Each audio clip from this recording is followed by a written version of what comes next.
नमो बुद्धाय जय भीम। तुम्हाला माहित आहे का, पंढरपूरचा विठ्ठल हा दुसरा तिसरा कोणी नसून साक्षात गौतम बुद्ध आहेत। असं मी नाही तर पुरावे आणि इतिहास सांगतो। सर्वात पहिला पुरावा आणि सर्वात मोठा पुरावा म्हणजे आपली संत परंपरा। संत एकनाथ महाराज त्यांच्या अभंगामध्ये स्पष्ट सांगतात, नववा बौद्ध अवतार विठ्ठल उभा विटेवरी।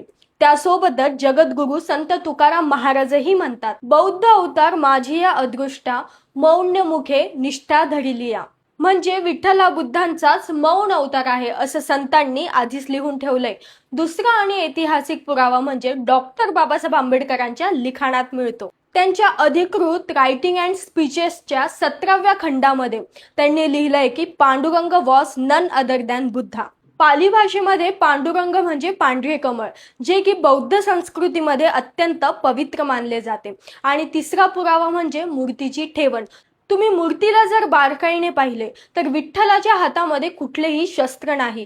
ते बुद्धांसारखेच पूर्णपणे शस्त्रहीन आणि शांतपणे उभे आहेत। आणि विठ्ठलाचे कान देखील बुद्धांसारखे लांब आहे, जे की महापुरुषाचे लक्षण आहे।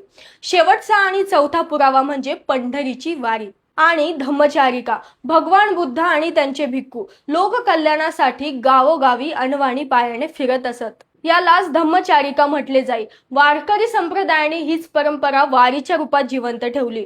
त्यासोबतच वारीमध्ये कुठेही जातीभेद केला जात नाही, समता जोपासली जाते। हे थेट बुद्धांच्या तत्वांशी मिळते जुळते आहे। मित्रांनो, हा कुठलाही वाद नाही तर आपल्या महाराष्ट्र संस्कृतीचा महासमन्वय आहे। बौद्ध संस्कृतीचा हा गौरवशाली वारसा आपण प्रत्येकाने जपायलाच हवा। हा व्हिडिओ प्रत्येक बौद्ध आणि आंबेडकरी अनुयायापर्यंत नक्की पोहोचवा। नमो बुद्धाय, जय भीम, जय संविधान, जय भारत।